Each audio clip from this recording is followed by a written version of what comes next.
All right. I'd like to say hello to everybody. I had to. This is my second video on this particular topic. I had to erase the first one accidentally, and so now I'm redoing it.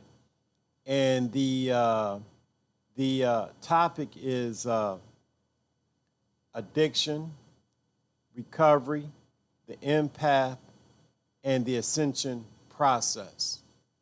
And this may take about 2 videos, I might spend a couple of hours on this. And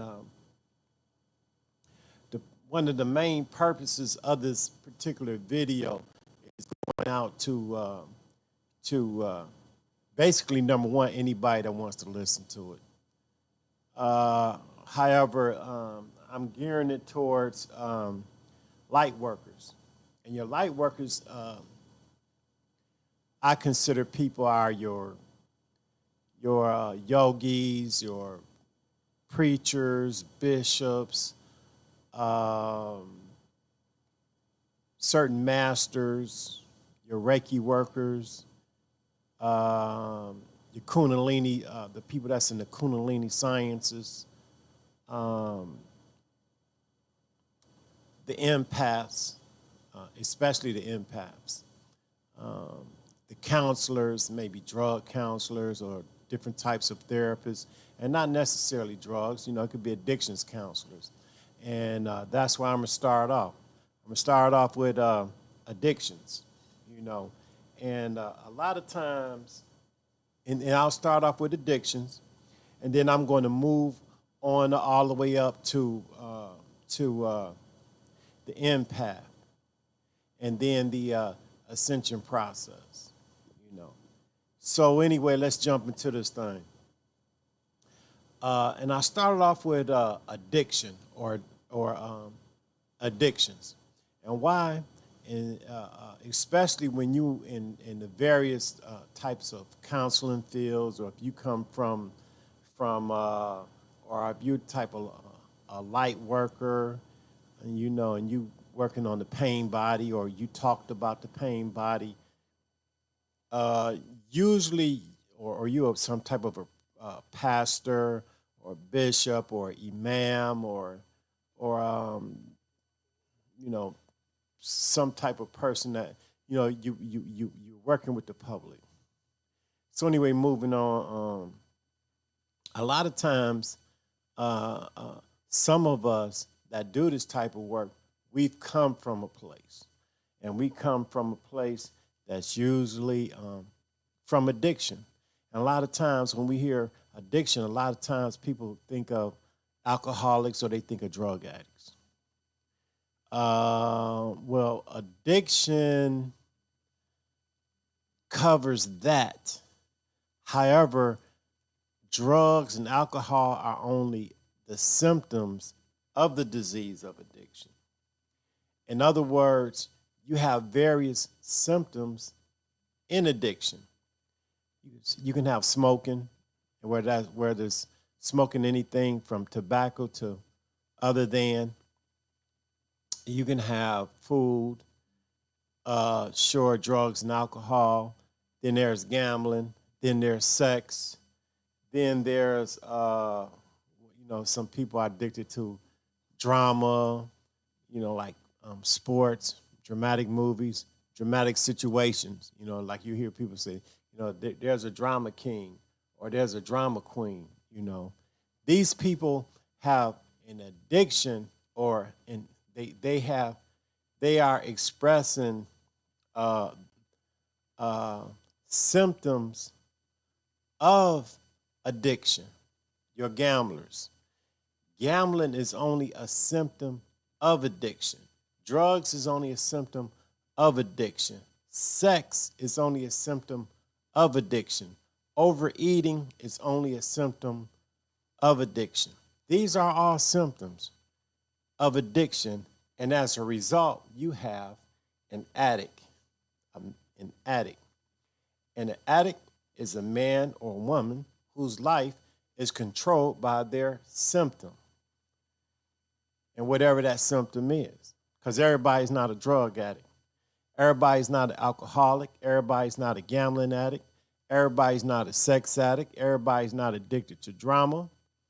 Everybody's not addicted to shopping. Everybody's not addicted to smoking. Some people are addicted to certain type of lifestyles. You know, they got they have the street lifestyle where people, you know, they addicted to the streets.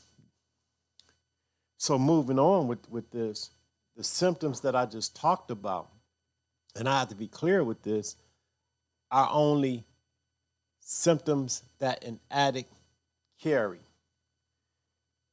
And so, like I said before, one definition, or just a definition of an addict, is a man or woman whose life is controlled by their symptom. And when I say controlled, I mean day to day. It could be day to day, or it could be whenever they engage in that particular symptom, that they actually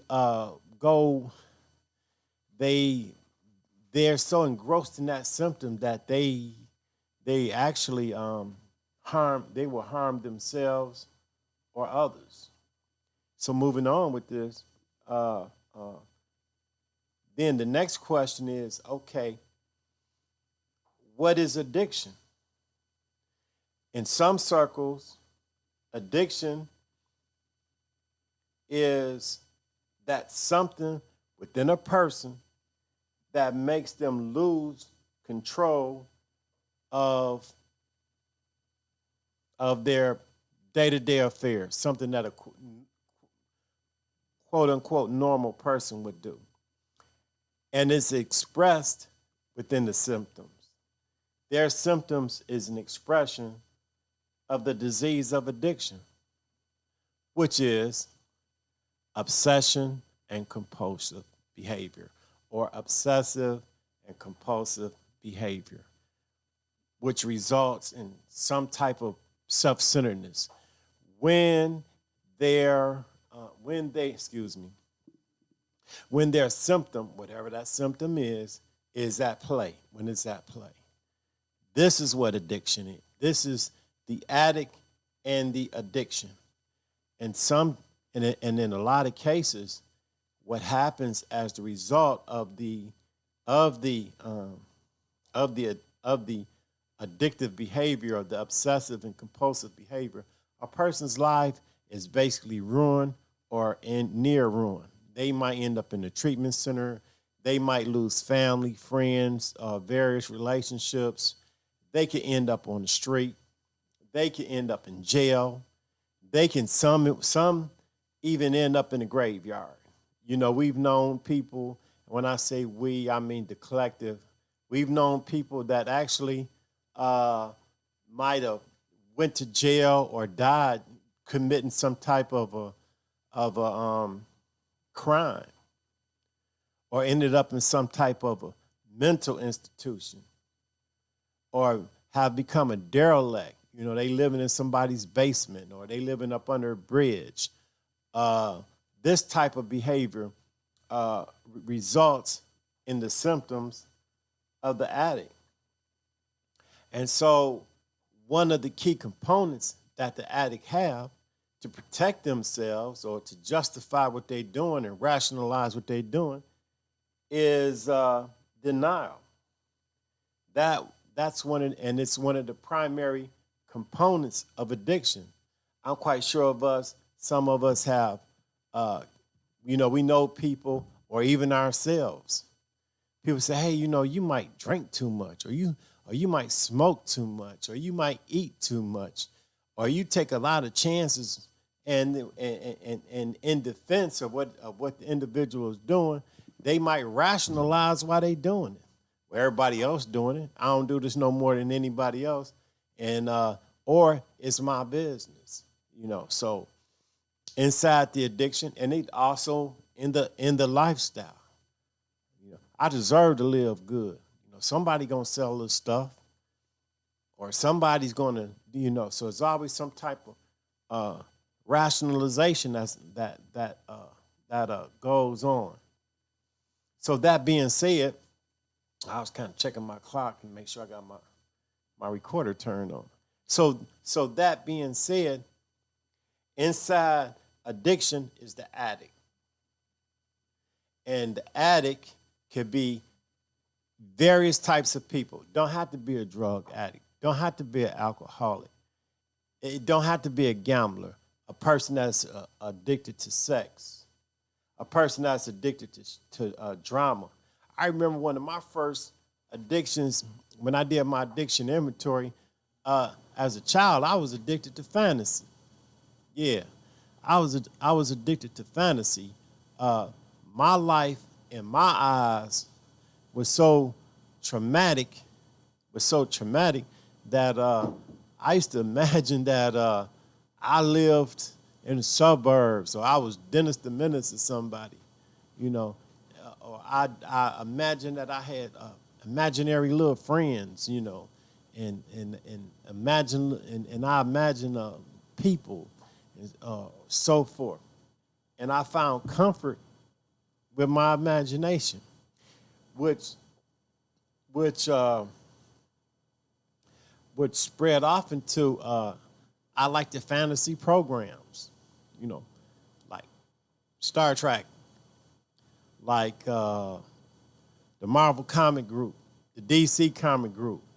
You know, I had owned, I remember being like 12 years old, having 100 comic books, you know, knowing all the songs of the superheroes, watching Dennis the Menace all the time, Lost in Space. You know, I would rather watch TV than to do my homework. Equated today as play a video game. You feel me? I did find comfort at one time in food. You know, I found comfort in various chemicals, you know, drinking and smoking, you know. These types of behavior that made me feel a certain way, because what happened was, in a lot of cases, the addict is traumatized at a young age, and their feelings and emotions become impaired. And they begin to use things outside of themselves to replace or to heal that feeling and that emotion. So in most cases, that's what addicts or suffer from. They suffer from some type of traumatic behavior that makes them feel, or that makes them not feel. They become emotionally bankrupt. Their feelings are impaired. Some of us go down, you know, and I moved a little too fast on this, but some of us have to go down to the animal level. But coming back up a little bit before I get to that point and talking about feelings and emotions, we use the symptoms to make us feel, thinking that something outside of ourselves is going to repair us when it's really on the inside. So turning to things like drugs or alcohol or food or gambling or whatever the situation, or whatever I turn to, fantasy, shopping, smoking, even the lifestyle, to even though it might be some type of lifestyle I can't afford. The purpose is for me to feel better. So I'm gonna take my headphones off now. So this is what this addictive or addictive behavior, or this addiction does. So what happens? At some point, I hit what's called a bottom. Either I'm gonna die, I'm end up in a mental institution. Well, I ain't dead, so. But we know people that probably have died, you know, living some type of a addictive lifestyle that was not healthy, or end up in some type of an institution or a treatment center. So moving on, in the hidden bottom phase, I come face to face with my addictive behavior, with certain decisions that I've made after I get past my primary component, my defense mechanism for the disease of addiction, and that's my denial.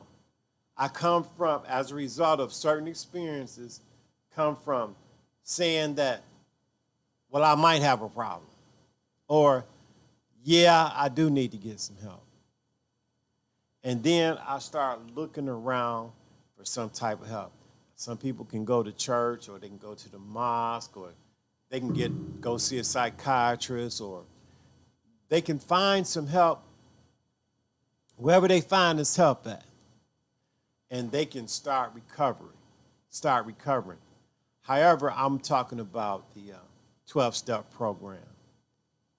I'm talking about the 12-step program. And that's probably what I forgot to include in my title. Let me take a quick look at that right quick. Yeah, 12-step recovery. So for me, it was the 12-step recovery process. So that's why this is how I'm laying it out. In my own addictive behavior, and I'm not going to mention any symptoms, because like I said, a lot of times people get caught up on symptoms, and they'll say, well, I wasn't a gambler, I wasn't a smoker, I never overeated, So they'll counsel themselves, and or they'll start denying certain things, and that's how denial works too. Instead of identifying with the addiction, they will, with the addiction and the addictive behavior, they'll dismiss themselves through the symptom. See how tricky addiction is? So anyway, I took a few notes here. So moving on. So let's say for the sake of time, the individual start identifying with being an addict, a person with obsessive, compulsive, and total self-centered behavior. And then at some point, they get some help. The treatment center or wherever they get their help from. And then what happens is some people, they go on and they live this normal life. They say, I'm symptom free, or I know how to maintain or manage, my symptom via the 12-step program. Now, I must say, the 12-step program is not the only way to recover. You can go to a treatment center, and probably, get on a treatment center type program. So I'm talking about the 12-step program. And the reason why I'm talking about 12-step programs, and I need to be clear about this, is because the 12-step program lays down a program in recovery that will treat 4 areas of the human, mental, physical, spiritual, and emotional. And that's how the disease of addiction affects the individual, mentally, physically, spiritually, and emotionally. Now, that being said, once the person have learned to live a spiritual life, or start practicing the spiritual life, and I didn't say religious life, although religion can be, and I say can be included in that. However, I'm saying a spiritual life based on spiritual principles that's offered inside, let's say, of a 12-step program, your Alcoholics Anonymous program, your Narcotics Anonymous program, your Gamblers Anonymous program, your Fellowship Anonymous program, your Adult Children of Alcoholics program, your Nar-Anon program. So what your 12-step programs offer is, okay, once your symptoms are out the way, it offers spiritual solutions to basically a problem that's spiritual in nature. And why I say it's spiritual in nature is because remember what I said earlier. Addiction usually happens after a traumatic event that causes a person not to feel anymore, or they become desensitized. It could happen when I say a traumatic situation. They could have went to war, have PTSD. They could have seen a murder, witnessed a murder, or they could have done a murder. They could have been molested or raped coming up. So these are all traumatic events that could affect a person. They could have suffered some type of abandonment in their lives, some great disappointment or grievous disappointment that brought along some feelings that they find, some feelings and emotions that internally they found hard to deal with, so they start using a symptom, and the symptoms that I have named earlier in this program. So learning how to, and so the traumatic event affected them on those 4 areas. It affected them mentally. It affected them spiritually. It affected them emotionally, mental, physical, spiritual, and emotional. All 4 areas were affected. The person went through outside sources or behavior. They developed certain behaviors not to feel. And some of those behaviors could have been very antisocial, very self-centered, very non-caring, very non-loving. A person developed, as a result, resentments and anger and lived a life of fear. Because when you look at addiction and you look at its core and its exact nature, this is what it brings about. A person is living in resentment and anger and fear. They are resentful for the past. They're angry with the present, and they have fear of the future. And then they refuse for some reason to let go, and then they hold on to their symptoms. They use their symptoms and the principles that's an offshoot of their symptoms to live by.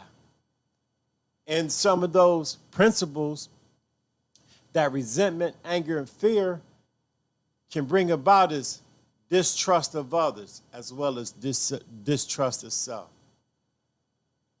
Lying and manipulation of self and others. Going down to the animalistic level as far as sleeping in cars, sleeping in the streets. Very combative behavior. They can end up in jails, prisons, institutions. This is what this type of situation brings on. So this being established, and I'm only trying to establish addiction and what it is, because now I'm moving on to recovery. So what happens in the recovery process? What happens inside the recovery process after one have come to terms and made an honest admission that they have a problem, and the problem is a result of the symptoms in their life. Their symptom has clearly showed them that they're unmanageable. Their life has been unmanageable, and they're powerless over their symptom or symptoms, whatever those symptoms are. They're powerless. In other words, they may have tried several times. They may have been at several treatment centers to stop the symptom, thinking that the symptom was the problem. So they probably quit smoking maybe for a year or two, maybe 5 years, 6 years. They might have stopped their sexual behavior, or the gambling, or the food, or the lifestyle, or the smoking, or the drinking. They may have stopped that, but eventually, they time and time again they come back to the same situation, and mainly because they think it's external when it's really internal, and that internal pain, that's what I'll call it, that internal spiritual pain, that internal mental pain, that internal emotional pain, and which results in physical pain, a person comes to terms with, and they go somewhere. And I'm talking about the 12-step program. And if you want to see what I'm talking about what I'm referring, I put out 12-step videos before. So for the sake of simplicity, you can refer to those 12-step videos. And if you have experience in the 12-step program, then you have an idea what I'm talking about. But however, this particular piece right here that I'm doing now is not exclusively for 12 steps. This is what happened as a result of the 12 steps in living a spiritual life. Now, I want to read something right quick, if I can find it, on page 73 in what is also referred to as the Big Book. And if I can't find it by the time okay, and here's what it says on page 83, into action. And this is just a quote. After the person has been introduced into the 12-step process and they've learned some recovery techniques, after they have stopped using their primary symptom, this is what this piece of literature says. It says, the spiritual life is not a theory. We have to live it. It says, the spiritual life is not a theory. We have to live it. And then I'm going to jump all the way down to this part. And it says, there may be some wrongs we can never fully right, but don't worry about them. If we can honestly say to ourselves that it would be right if we could. Some people can be seen, some people cannot be seen. We send them an honest letter, and there may be a valid reason for postponement in some cases, but don't delay if it can be avoided. So here's the part that this is the part of this reading that I really want to emphasize. We should be sensible, tactful, considerate, and humble without being servile or scrapping. As God's people, as God's people, we stand on our feet and we don't crawl before anyone. And this is what this is basically saying to me, and there's a lot more in between there. But I wanted to get to the part, I just want to put emphasis on the reading that says the spiritual life is not a theory. And what it's saying by the spiritual life is not that we live in a religious life, but we live in a spiritual life religiously. And what is the spiritual life? Spiritual principles. And they mention a few of spiritual principles. It say like sensible, tactful, considerate, and humble. These are spiritual principles. Being scrappy and servile are principles of addiction. They are very addictive behavior. Things that, principles that cater to the id or the ego. Those are considered addictive behavior because they're self-centered. And remember what I said, the components of addiction is obsessive and compulsive, total self-centered behavior. That means no regard, when I say total, no regards for nobody else. It ain't no regards for the kids, the wife, the dog, the cat, the house. It's all about the individual. So moving on inside the recovery process, what I'm learning is how to implement spiritual principles in my life. Honesty, open-mindedness, willingness, trust, humility, prayer, meditation, unconditional love or agape love. What I'm learning how to be is transparent about myself. This is what the 12-step program teaches. And I'm just saying the 12-step program, but it's not the only program that teaches this, but I'm just saying this is my experience and this is what I'm put out. So inside the recovery program, what happens is, based on my own experiences in life, based on before I got in the recovery process and inside the recovery process, what I'm learning how to do is become empath or empathic, sympathetic towards, and it's not sympathetic.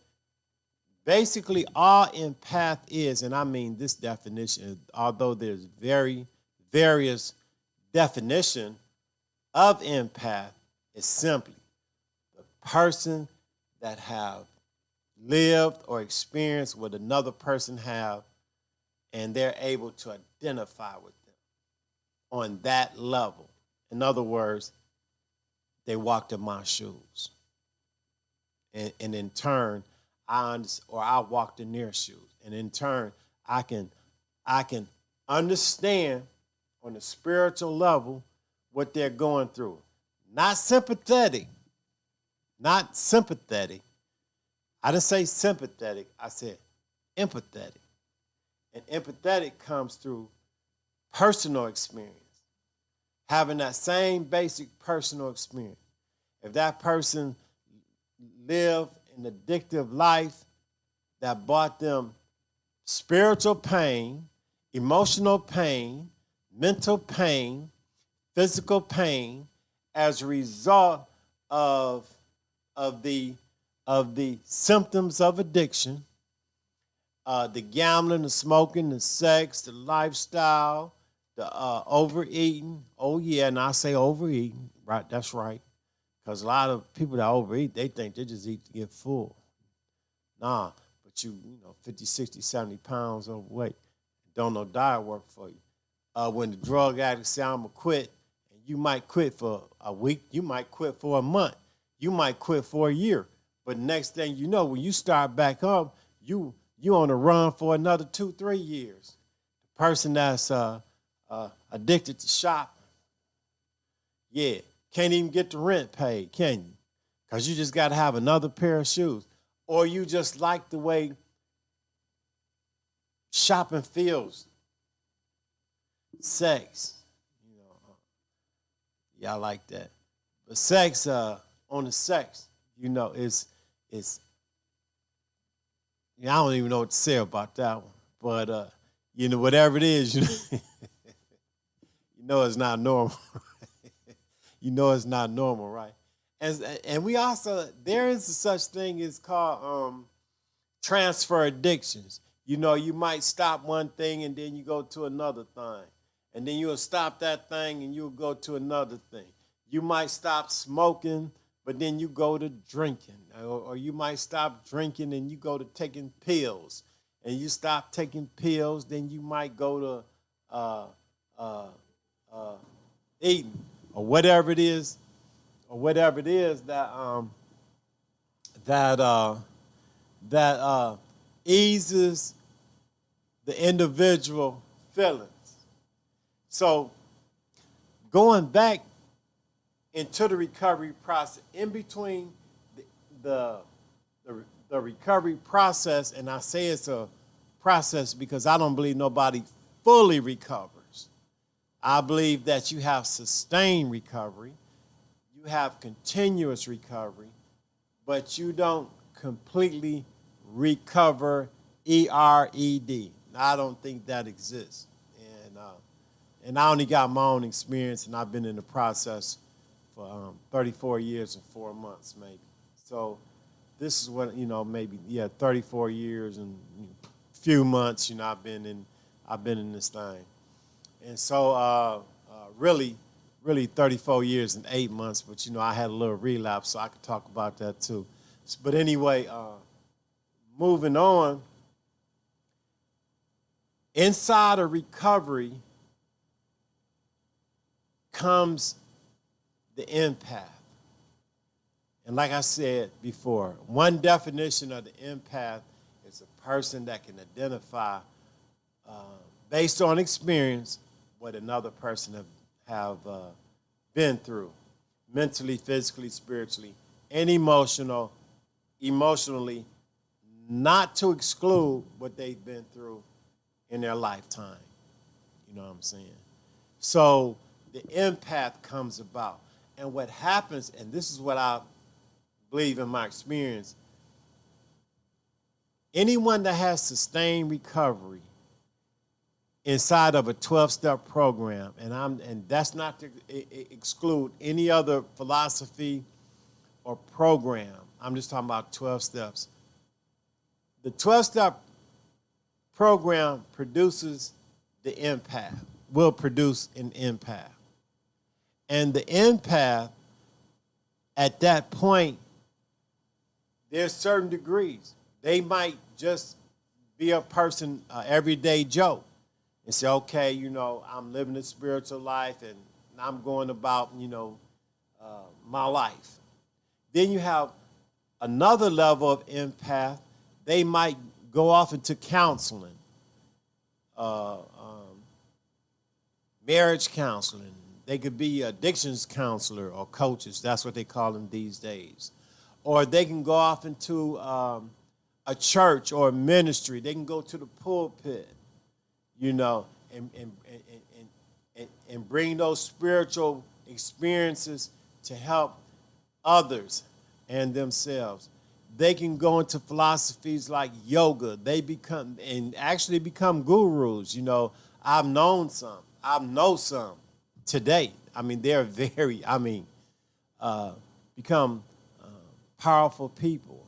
I also know some that have that from becoming empathy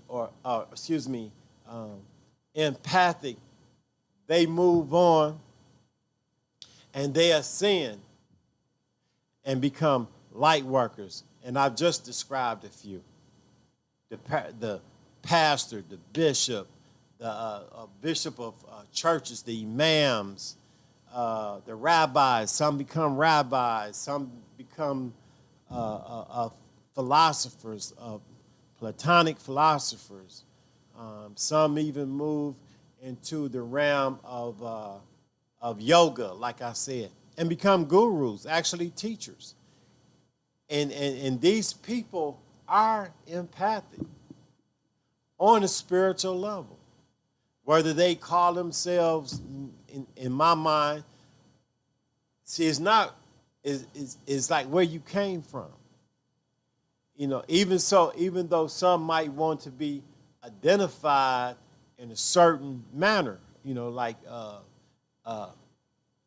recovery for Christ, for example, and I'm not a Christian, or they'll do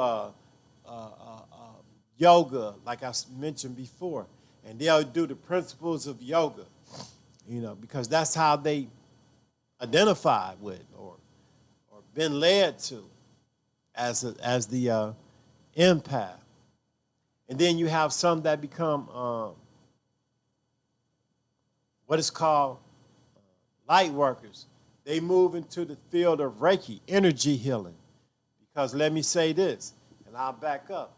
Just like addiction is a powerful, powerful energy, and it is. Addiction is a powerful energy.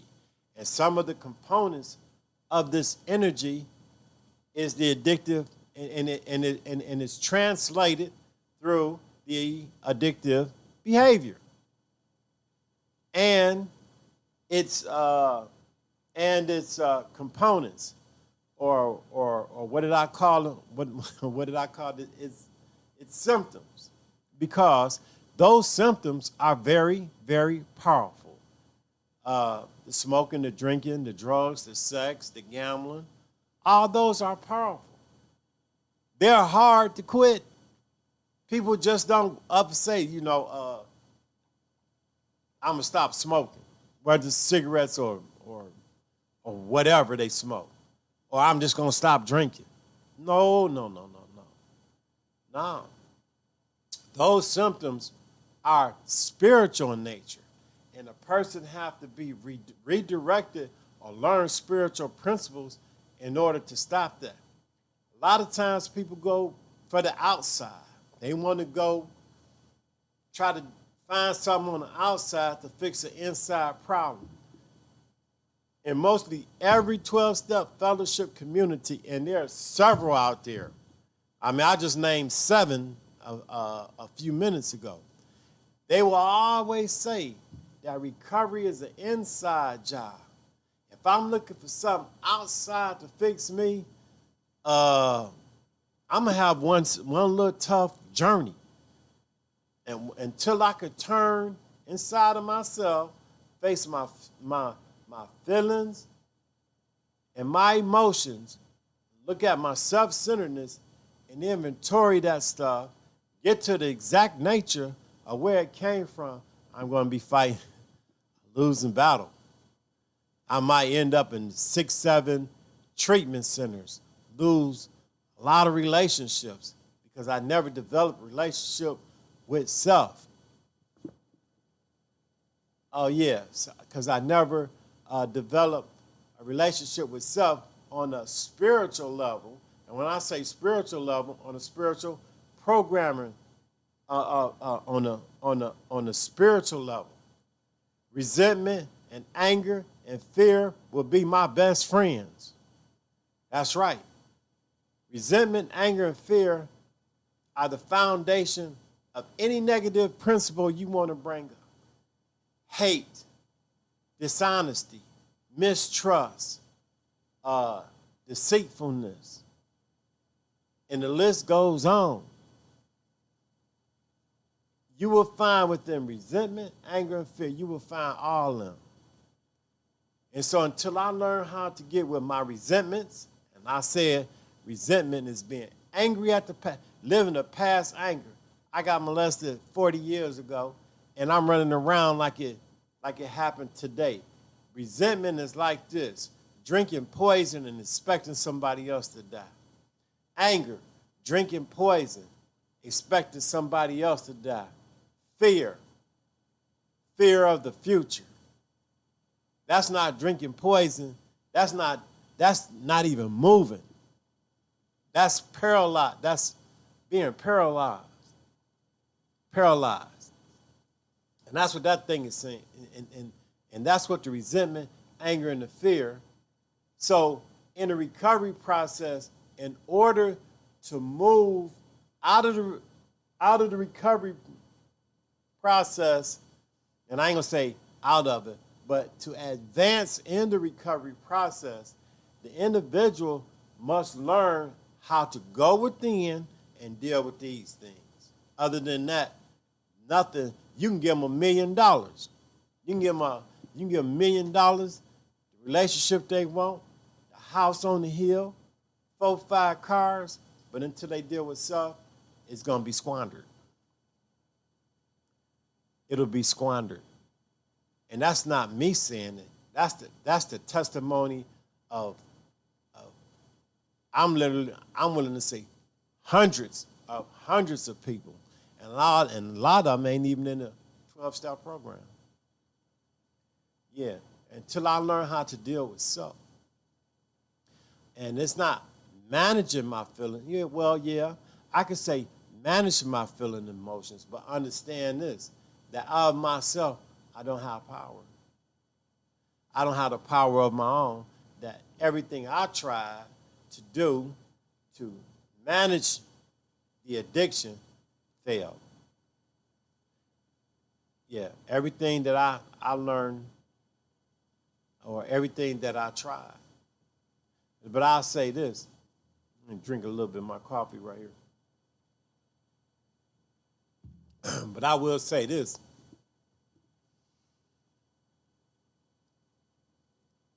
As I learn, as I heal, I will want to heal others. And I ain't saying I'm gonna be running around, running around the street, running around my family, running around my friends, trying to heal people. However, people will notice a change in my attitude and my behavior. That when I come around as a human being, things will either improve and get better, or I will be in, or when I come around a situation, my environment that I'm in, as a result of my quote unquote recovery, becomes apparent. I won't say that I become a different person. No, I'm the same person. I'm the same person now that I was 34 years, 8 months ago. I'm that same person. But what I've learned how to do as a result of spiritual principles is to go inside, take a look at myself, and get what was not me. Now, I ain't gonna say not me, what I didn't desire to be, and put a cap on that, right? Through spiritual principles. Now, moving up, I had talked about the light workers, but I had also talked about pain that addiction brings, and also a pain body. And when I say pain body, and I'll spend a few minutes talking about that, what I mean when I say pain body, that means a body, physical body, spiritual body, mental body, physical body is running around with pain on it. And until I get pain emotionally, mentally, and spiritually, I'm pain. I have a lot of pain, spiritual pain, emotional pain. So what happens as I resolve the pain, find solutions to my pain, then I adapt spiritual principles. Now, then I'm better able to handle a lot of the positions I just talked about. The preacher, the imam, the different philosophies. Now, here's the deal.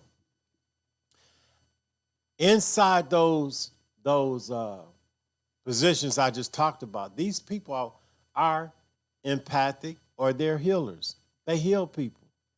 At some level, they heal people, whether it's conscious or unconscious.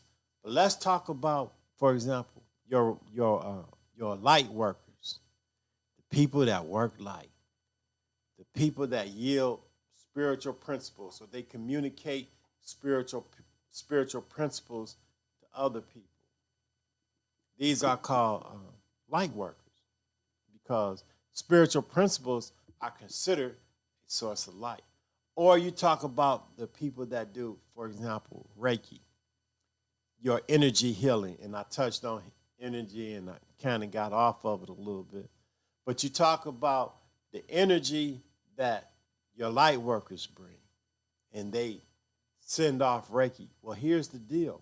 They send off Reiki as a source. But here's the deal behind that.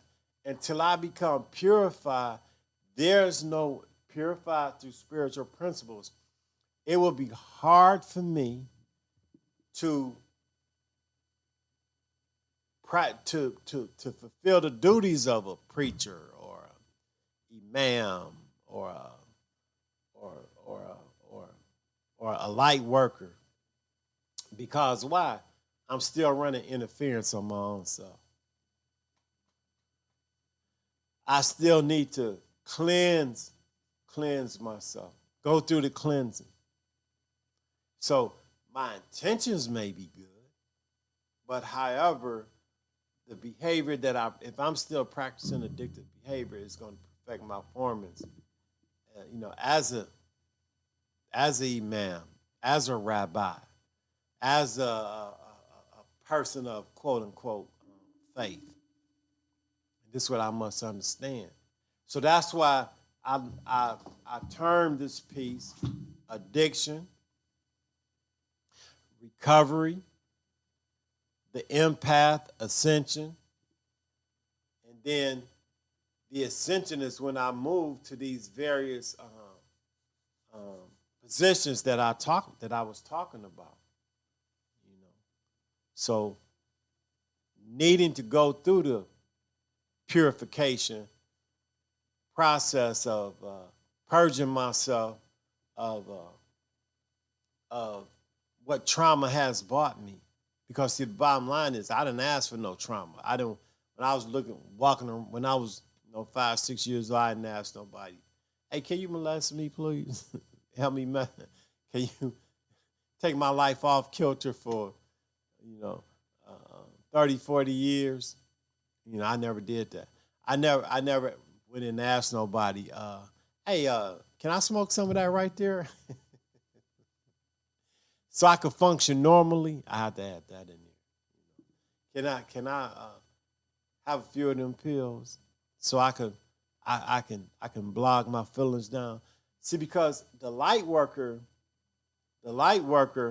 or the energy healing must be in tune with feelings. They must be in tune with emotions in order to what? Translate them. And if my feelings and my emotions, if I'm still up under resentment, if I'm still up under anger, if I'm still up under fear, then that's going to impede on my own connection as an empath with another person. If I'm making any type of sense. So I need to treat my addiction, in short. Addiction needs to be treated. So let me say this about modern day society. Modern day society is based on producing and feeding addiction. In this society, worldwide, what society point to one? America, Canada, Australia, Africa, which one? They promote addiction. Addiction is promoted. If not, if you don't believe me, go snatch somebody's PlayStation or Xbox. Go unplug somebody's TV. Give me your phone. Put your phone up. Oh, I can't live with, I gotta have my phone calls. No, man. Nah, go get you a regular flip phone. If that's the case. Just go get your regular flip phone where you can call voicemail. Where people leave you a voicemail. Turn your internet off. Yeah, get rid of your TV channels off your cable, off your Spectrum, your Warner Brothers.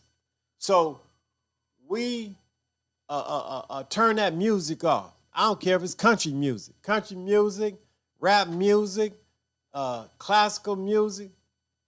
It's all designed to produce an addict. That's right. I don't care what you say. So what we have to learn as spiritual people is how to come under the influence of the world. Worldly things. What did Jesus was quoted as saying? He said, be in the world, but not of it. Yeah, you're gonna have to live, you're gonna have to eat, you're gonna have to, but don't get into none of these habits. We live in a world that produces habits. Prophet Muhammad, what did he say? And I'm just quoting a few people. Prophet Muhammad said, the world is a believer's prison. The world is a believer's prison. That means that the believer, if you're a believer, and whatever you believe in, If you get locked and loaded on some of this stuff that we got going on out here in the world, you're attached to it. Yeah. Uh-huh. So that being said, as a light worker, as an empath, as a person that came from an addiction or that's in the process of recovering from addiction and not symptoms, but I said the addiction, the obsessive, compulsive, and substance behavior that's attached to the addiction. That's something inside. That's something that you never get. That you will take a risk because that's all addiction is. I don't care what your symptom is. You ready to put your life and somebody else's life on the line for a self-centered reason.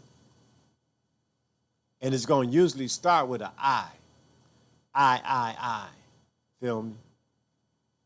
So moving on, and I got about, a few minutes left. I took my other video off, and now I'm reposting it. I am reposting it because I was trying to put the title on it and click delete when I should have did something else. But anyway, to my light workers, to the people that's ascending and who's at the third dimension and ready to ascend into the quantum level, you are a light worker and you know what I'm talking about. If you can identify, if this resonate with you, you know what I'm talking about.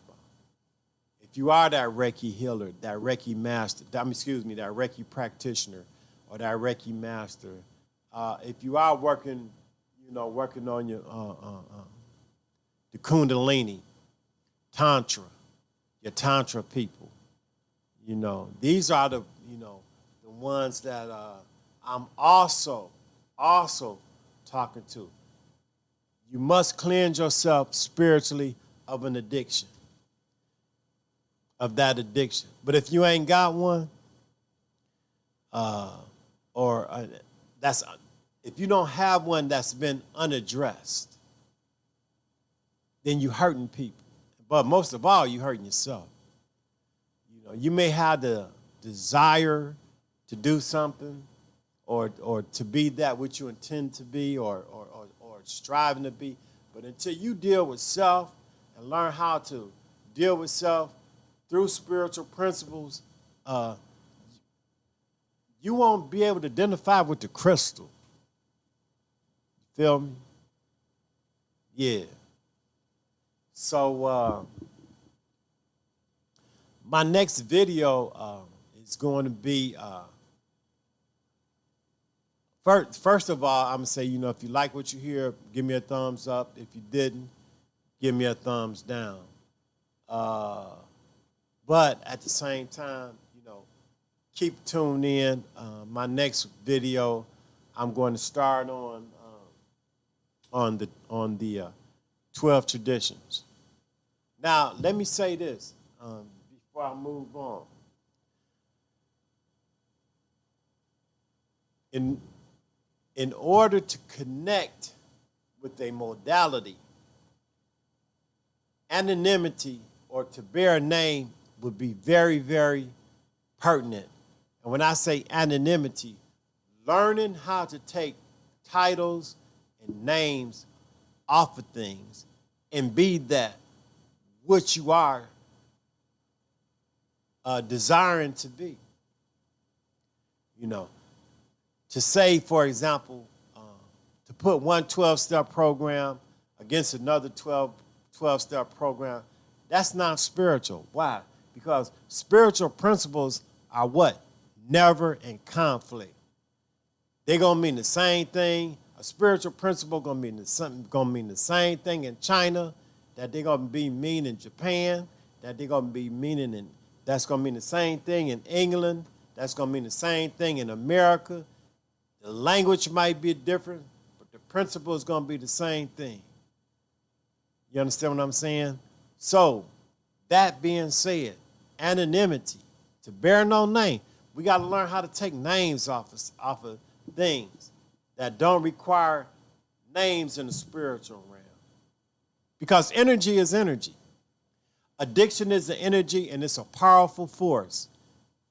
If you don't think it is, get honest about your own addiction. You know, what you may have done or what you're doing. And then look at spiritual principles. So anyway, my name is Suni, and I'm going to be putting out some more videos. Like I said, I'll be talking about the 12 traditions. I'll be going over steps again, individually. You know, at some point, I will actually pull out the pen and the pad, and get one of those little things. What's one of them little things that a little board? Probably have a little board and go some stuff. And then I'll expand into Tantra, as a Reiki practitioner.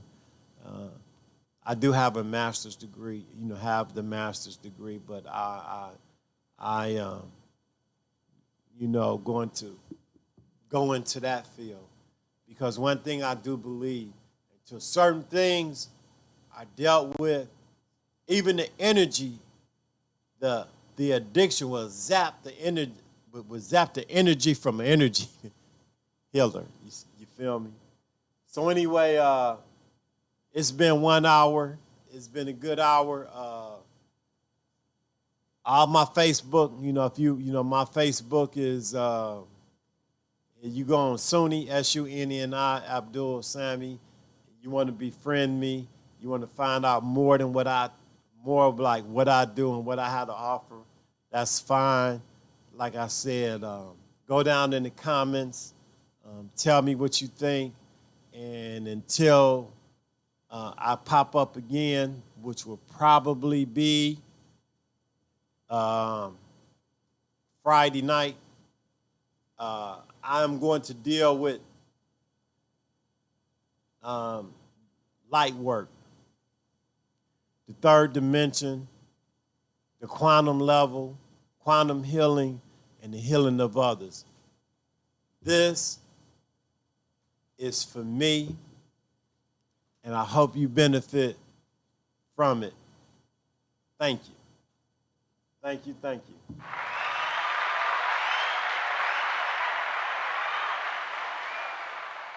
Put my headphones back on.